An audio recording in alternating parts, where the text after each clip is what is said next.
नमस्कार दोस्तों, how are you. दोस्तों हम देख रहे हैं स्पॉटिंग एरर्स।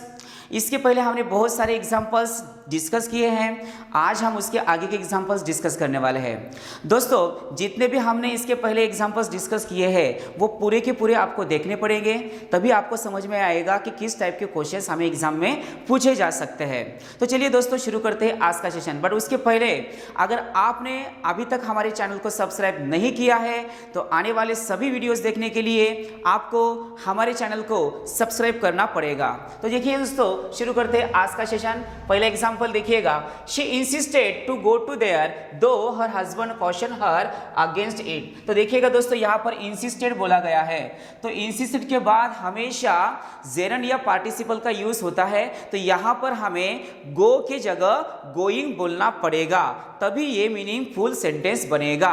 तो इंसिस्टेड के बाद क्या आना चाहिए? गोइंग आना चाहिए, तब जाके ये मीनिंगफुल बनेगा। तो किस पार्ट में एरर होनी चाहिए? तो ए में एरर होनी चाहिए। आया समझ में? चलिए अब दूसरा एग्जांपल देखिएगा।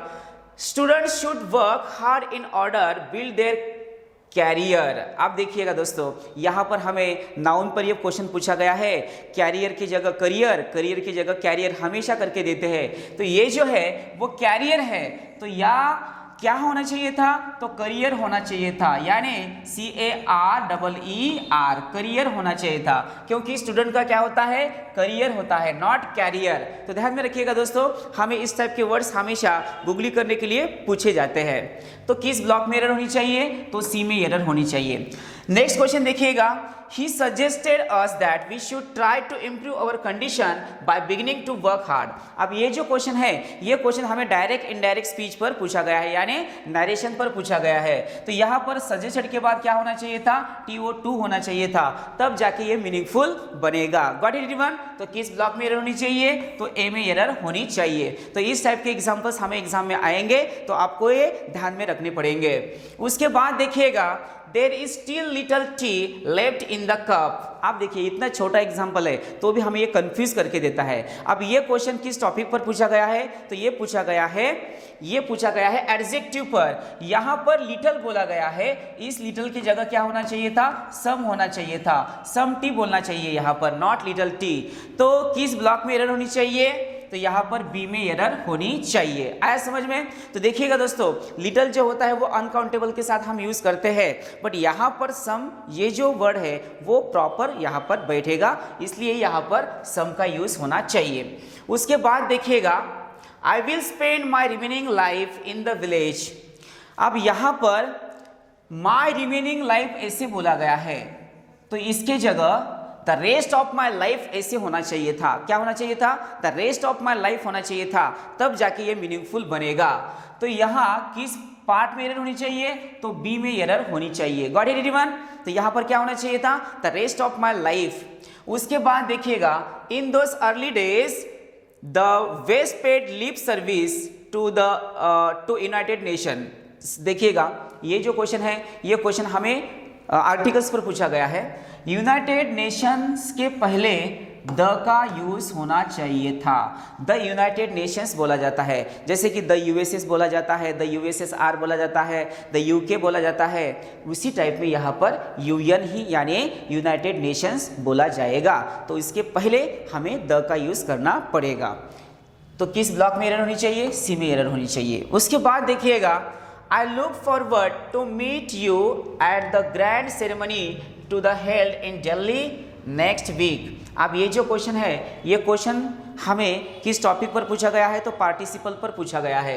यहाँ पर फॉरवर्ड लिखा गया है ना, तो इस फॉरवर्ड के बाद हमें मीटिंग बोलना चाहिए था। क्या बोलना चाहिए था? मीटिंग होना चाहिए था। तो इस मीट की जगह क्या होना चाहिए था? मीटिंग होना चाहिए। इसलिए किस ब्लॉक में एरर होनी चाहिए? तो बी में एरर होनी चाहिए। चलिए उसके बाद देखिएगा, yesterday when the rain stopped I went on taxi along with my assistant। आप देखिएगा ये जो क्वेश्चन है, ये क्वेश्चन प्रीपोजिशन पर पूछा गया है। यहाँ पर देखिएगा ऑन टैक्सी बोला गया है, इस ऑन की जगह क्या होना चाहिए था? बाय टैक्सी होना चाहिए था। क्या होना चाहिए था? बाय टैक्सी होना चाहिए था, तब जाके मीनिंगफुल बनेगा। इसलिए किस ब्लॉक में एरर होनी चाहिए? तो सी में एरर होनी चाहिए। आया समझ में? तो इस टाइप के प्रीपोजिशन हमें हमेशा ध्यान में रखने पड़ेंगे। उसके बाद देखिएगा, she goes to school by foot every day. ये भी क्वेश्चन हमेशा हमें पूछा जाता है और ये क्वेश्चन पूछा गया है प्रीपोजिशन पर। देखिएगा दोस्तों, जब हम गाड़ी से जाते हैं तो बाय बस बोलेंगे, ट्रेन से जाते हैं तो बाय ट्रेन बोलेंगे, फ्लाइट से जाते हैं तो बाय फ्लाइट बोलेंगे, टैक्सी से जाते हैं तो बाय टैक्सी बोलेंगे। जब हम पैदल जाते हैं या फुट से जाते हैं तो यहाँ पर बाय फुट नहीं बोला जाएगा, तो इसकी जगह ऑन फुट बोला जाता है। तो ध्यान में रखना है आपको, क्या बोलेंगे? ऑन फुट बोलेंगे। तो यहाँ पर बाय के जगह क्या होना चाहिए था? ऑन फुट होना चाहिए था, तब जाके मीनिंगफुल बनेगा। तो किस ब्लॉक में एरर होनी चाहिए? सी में एरर होनी चाहिए। आए समझ में? चलिए उसके बाद देखिएगा, I told him to rest for a while, he is working without break since morning. अब ये क्वेश्चन जो है, ये क्वेश्चन हमें पूछा गया है टेंस पर। किस टॉपिक पर पूछा गया है? टेंस पर पूछा गया है। तो मैंने आपको इसके पहले के लेक्चर में बोला है कि सिंस जो होता है वो पॉइंट ऑफ टाइम इंडिकेट करने के लिए लिखा जाता है, और जो फॉर होता है वो पीरियड ऑफ टाइम के लिए हम लिखते हैं। तो for is use for period of time and since is use for point of time. तो यहाँ जब भी हम ये दो टाइम एक्सप्रेशंस जिस टेंस में यूज करते हैं, तो एक तो वो परफेक्ट टेंस होना चाहिए, नहीं तो परफेक्ट कंटिन्यूअस टेंस होना चाहिए। इट मीन्स दैट जैसे कि जब भी हम सिंस एंड फॉर का यूज करेंगे टाइम एक्सप्रेशन के लिए, तब जाके वो परफेक्ट नहीं तो परफेक्ट कंटिन्यूअस होना चाहिए। तो यहाँ पर हमें सिंस बोला गया है। क्या बोला गया है? सिंस बोला गया है। और उसके पहले शी इज वर्किंग बोला गया है, तो यहाँ पर ही इज वर्किंग नहीं आएगा। आप देखिएगा शुरुआत किससे हुई है? आई टोल्ड बोला गया है, यानी ये पूरा सेंटेंस किस टेंस में आया है? तो ये पास्ट टेंस में आया है। तो शी इज वर्किंग की जगह शी हैड बीन वर्किंग आना चाहिए था। क्या होना चाहिए था? ही हैड बीन वर्किंग, तब जाके ये मीनिंगफुल बनेगा। अब ही हैड बीन वर्किंग जो है वो पास्ट परफेक्ट कंटिन्यूअस टेंस का एग्जाम्पल होता है।